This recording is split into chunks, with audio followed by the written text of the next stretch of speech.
faster we can get started on this thing, the better chance we have of getting the people responsible for it. Well, what do you want to know? Well, if you please. All right. Back on the road. It's Monday afternoon, Monday evening, 6:30. We're going to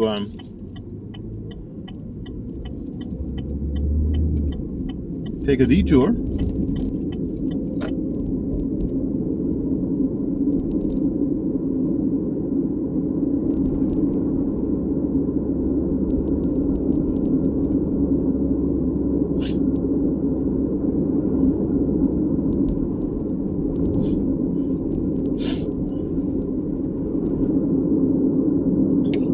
One of the cool things, I guess, about this area is that streets like this, Woodbury, sort of in, how can I say this, South North Brandon, and there are so many mature trees along the side here, as you can see. Widening this is never going to pass the muster of the homeowners and the people who live along here, because when you widen a road, what you get is more traffic and you get faster traffic. And as you probably tell, we're driving right past people's front yards, and the last thing they want is more traffic and even faster traffic. So it's going to be like this. The chances of them widening this road and getting rid of those trees and kind of destroying the ambience of this area is not going to happen. It's bad enough. You're going to see here when we get past this light what the area looks like. They're definitely, and this happened when they had to put that overpass you see is the interstate. So when that happened, that destroyed a lot of this area. It's filthy down here. I mean, there's garbage everywhere, and it's terrible. And this was warehousing and light manufacturing, that kind of thing. Trucking storage, that kind of stuff. More light manufacturing over here. There's an insurance company there. It's kind of weird, but anyway. That is Triangular Fastener Corporation. I guess they make aluminum fasteners. Whatever they do with those, I don't know. There's another building being built. And we're up in this area. And as we make this turn, go ahead and start looking to your left. The camera's sort of janky. And headed north here on Falkenberg is the let's see, that's the pet place where they used to burn the dogs, but they don't anymore. That's Falkenberg, the Falkenberg Road Jail. An animal control back there. It's Falkenberg Detention Services.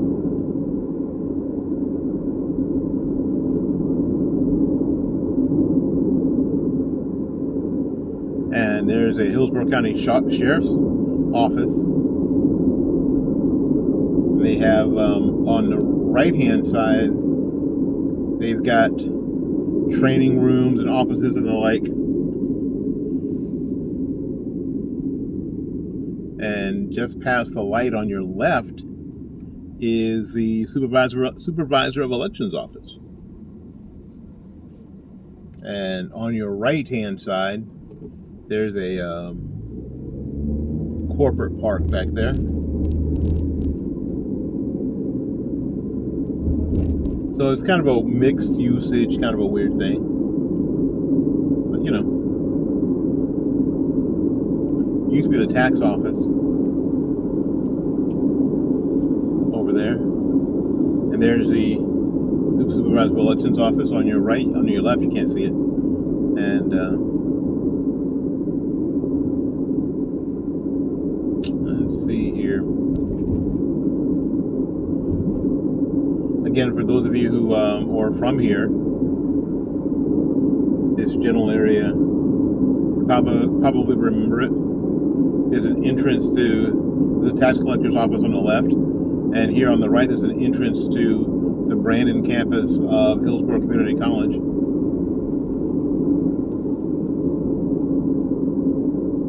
And we're about to cross Broadway Avenue, which is also 7th Avenue. That goes right through Ybor City. You probably heard about that area. And we're going to take a tour, a road tour of Ybor City sooner than later, so go ahead and subscribe and make sure you hit the notification bell so you'll know when we're taking the Ybor tour. We are going to hop in here and go through a place that's called Sable Park. It's a business, a corporate park, I guess is what I should call it. And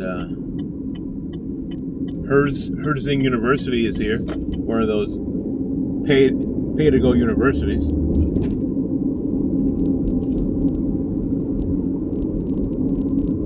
You know, I taught my son to drive through here. Like on a Sunday afternoon, there's no traffic. Queen Palm Drive. There's all sorts of buildings out here. And again, these roads have curves and stoplights and stop signs, and so it's cool because, and turn-only lanes, that kind of stuff. It's cool because it's like being on a really, really big driver's ed range. And there's plenty of places to pull over and get your bearings and stuff.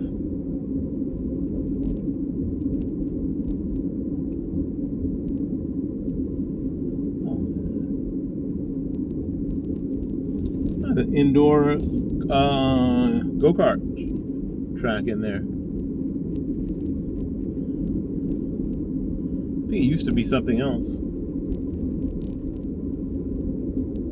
Executive Office of the Church of God, right there.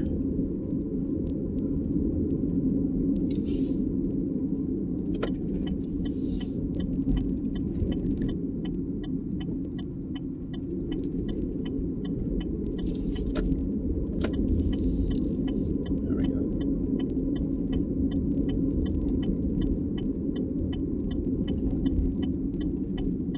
No stop signs for me on this side.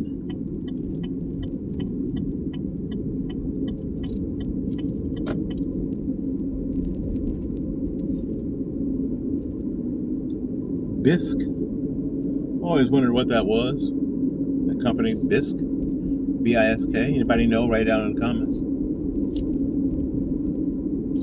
I guess we could look it up. We're not going to, though.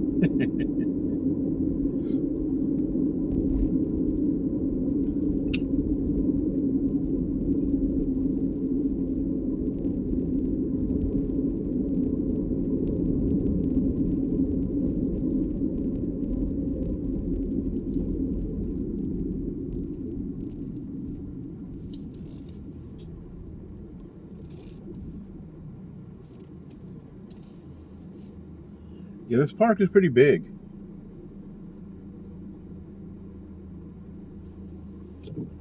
I was waiting for the Domino's guy to pass me. There's another set of offices in there. This building on the left used to be Have a Tampa Cigar, but it isn't anymore.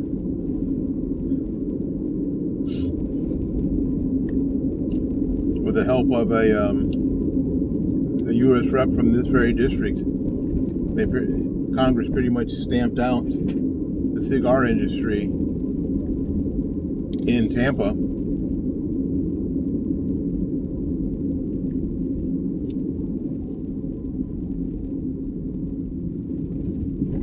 I think there's only one cigar factory left.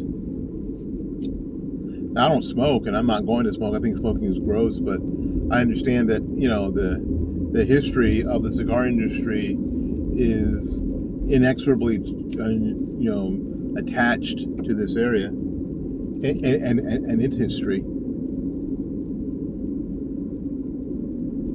And it's sad that it's been wiped out, that it got wiped out the way it did. And it isn't because it got wiped out because people stopped smoking cigars. That's not it. That will be one thing.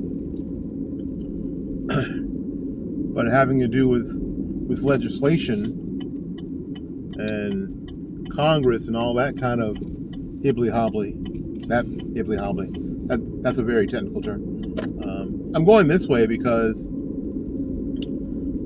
all these, all the tours that I've taken with you, all the little rides, have been places that either I know about or I worked, and this isn't any different. Yeah, tennis court. Make sure I don't get in any trouble here.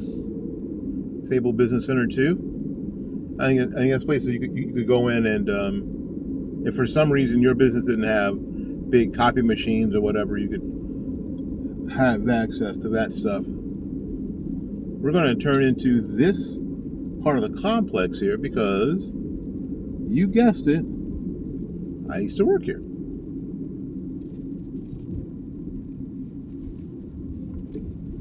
I think this is a place. Yes, this is.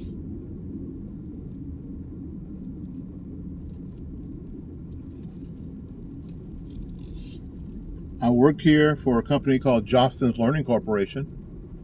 It's funny because you really have to be careful about what you wish and hope for.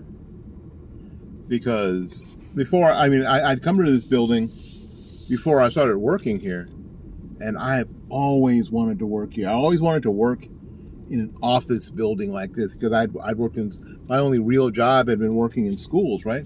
I always wanted to work in a real office building, and go to an office and sit at my desk, and I was a guy who wanted to be an office worker. Weird how things turned out, right? And I actually ended up working here. Going into a real office building, having my own desk and all that stuff. But the rest of the story. Things are not always what they seem. It was one of the most stressful work situations I've ever had. That I had up until that point, and have had since. And I worked in retail sales on commission, and that wasn't as stressful as this.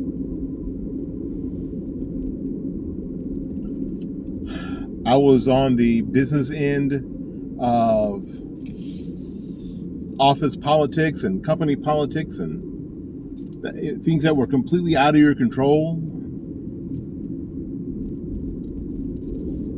But you had, I had a young family. I was just recently married. We just had a baby.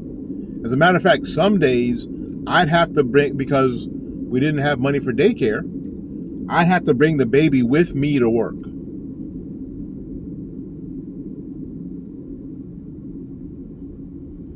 And the baby would sit behind my desk, which was not what the bosses wanted, for sure. Because this was a place of business. This wasn't a daycare. La la la la la la la la. Right?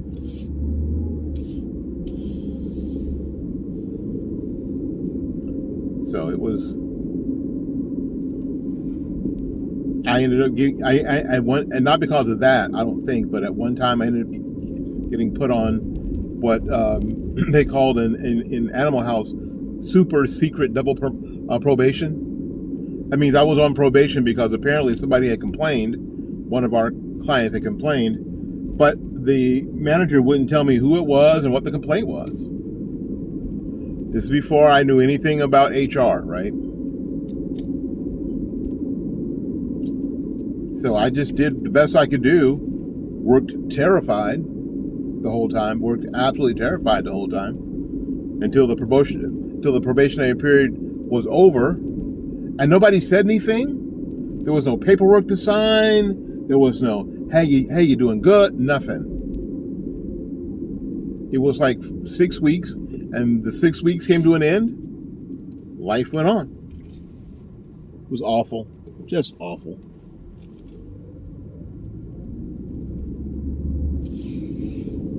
Well, eventually, the company got sold, and people who had my job, there were 4 of us around the country who had my job, and they let 3 of us go. I think there was one area that kept their dispatcher, but as it turned out, the company got sold, and everybody got fired eventually. So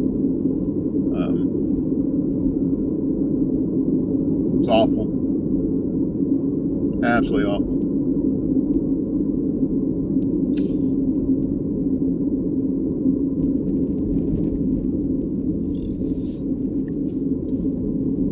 I'm of the mind that the stress that I was under there sort of contributed to kicking my blood pressure up, and I'm still dealing with it to this day. Oops. All right, we did it. We made it. But it was a lesson that be careful what you ask for. Know a lot about what you're asking for before you ask for everything. Know a lot about what you're asking for. I didn't know anything. But by the time we were done, I knew everything. I know what I did, and more importantly, I knew what I did not want ever again. I did not want that again.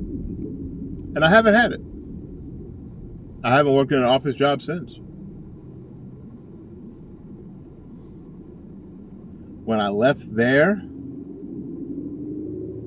I worked in retail at Radio Shack, and that was cool. It was, even with the pressure of a young family, new wife, brand new baby, working on commission at a Radio Shack. I was much happier and much more productive. We lived. Wasn't the easiest thing, but we lived.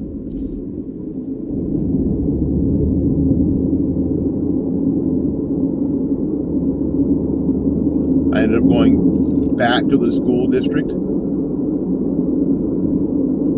because I needed something. I needed monies that were a little bit more stable. So I did that, and as things worked out, I ended up teaching. It was weird. I ended up teaching saxophone privately, and I'm still doing that to this day. That was, golly, a long time ago. I've been teaching privately, all told, since 1985. And I'm doing that to this day.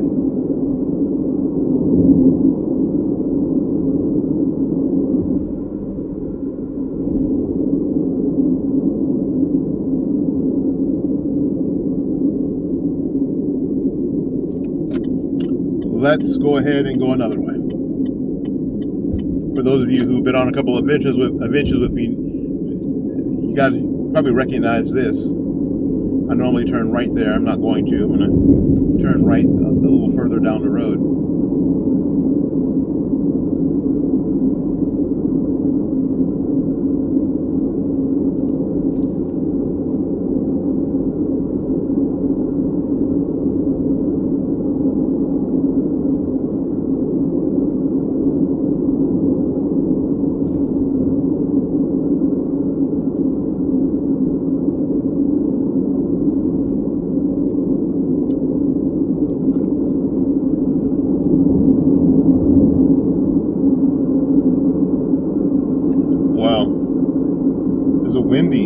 went out of business.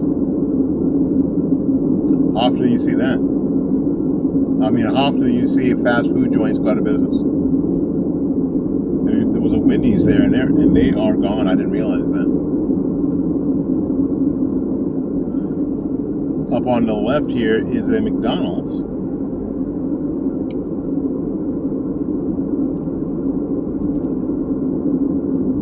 And it's still there, apparently. Yep, it certainly is.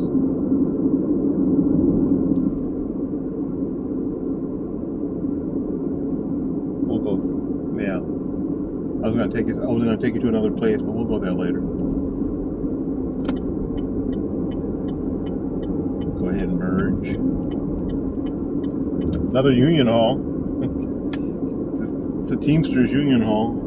There are for this area being a right-to-work state, there are so many union halls in this part of town for sure. But Florida is a right-to-work state.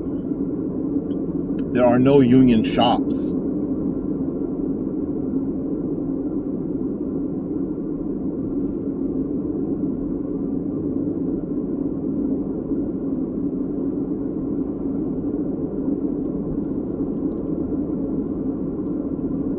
Over here on the right, kind of hard to see in the glare, but it's Pepin Distributors.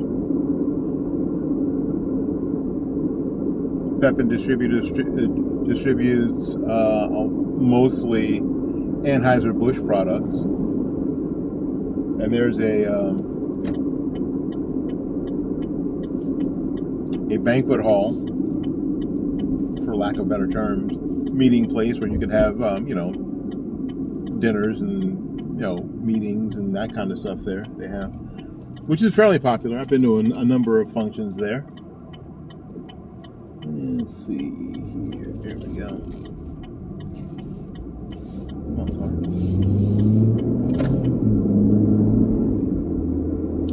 Gotta get this car fixed.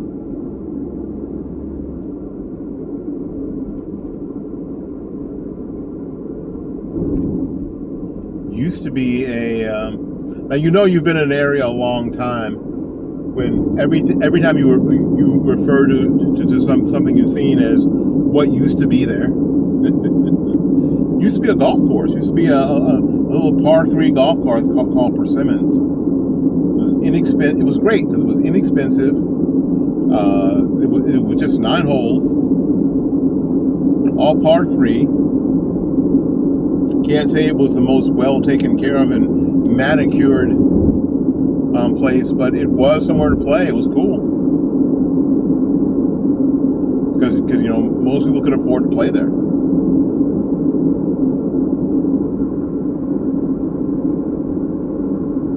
That area across from on the right there, that's a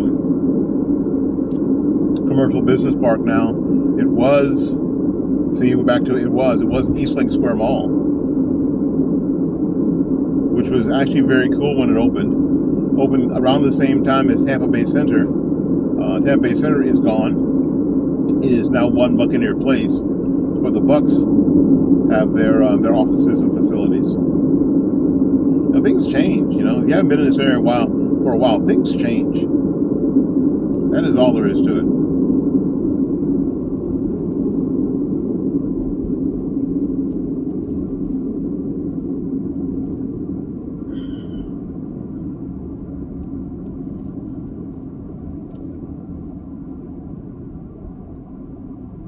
We're going to head back onto Highway 92.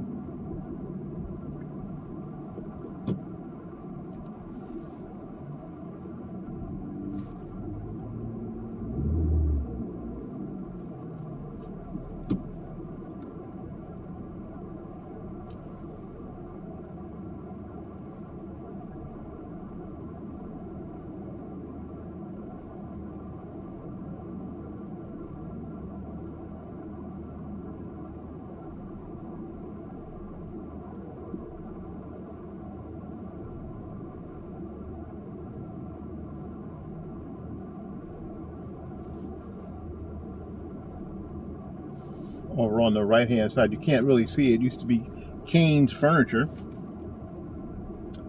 Kane's. I think my wife and I bought something from there. Not long before they closed. It was a rug. We bought a rug from there, area rug, and it was their outlet center, and it had been there for years. Probably they've been there for 40 years easily. And the new people have kept the building. They didn't tear the building down, but if you drive in there, or you can drive close, you can see where there's a build out going on inside. So, and there's no signage, so I have no idea what it's going to be. It isn't like it's going to be something open to the public, a private office or manufacturing or whatever. Because it's huge. The place is huge. Because not only was it a pretty big furniture showroom, but it had a warehouse too. So the building is monstrous. It ought to be interesting. I'm curious. I haven't seen. I saw some work on the outside. They redid the parking lot. They spruced up the front of the building. So what it is now, who knows? I don't know. Hopefully we'll find out soon. Not that I think it's going to matter to any of us, but whatever. All right, we headed back down 92 Hillsborough Avenue into Tampa proper.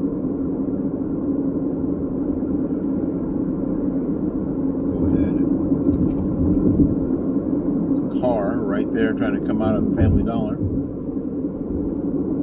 Where do they see me? There you go. Get on by them.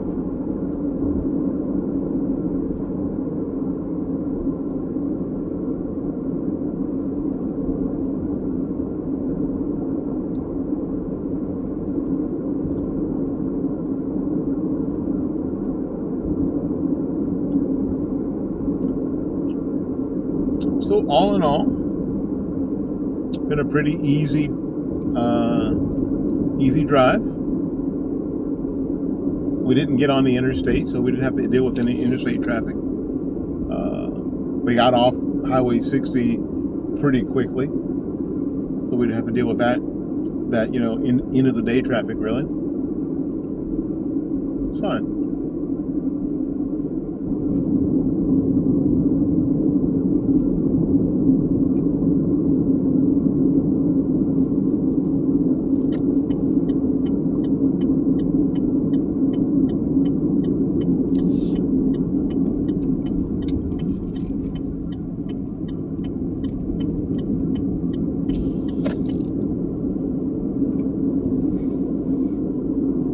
Back north on 40th Street.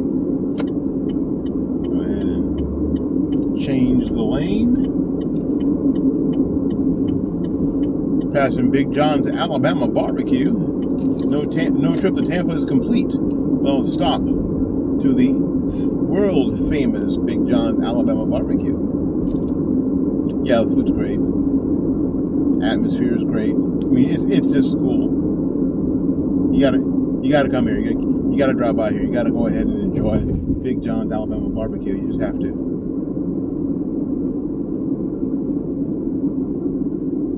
All right.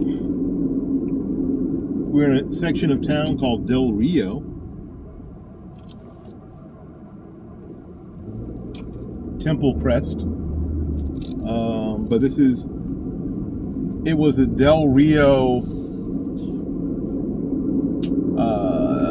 housing area. When they started building houses in this area, they called it Del Rio. It's also called Temple Crest too, which is a smaller section of it. Right by Paul L. Sheehy Elementary School. Dr. Sheehy was my doctor when I was a youngster. A lot of people's doctor. I didn't have a pediatrician, but Dr. Sheehy was a doctor. He was my mom's doctor too, and he was my doctor. So he just treated everybody. I don't think that back then in this area we had a black pediatrician. We just had a doctor who was black. and was my doctor. All right. Thanks for hanging out.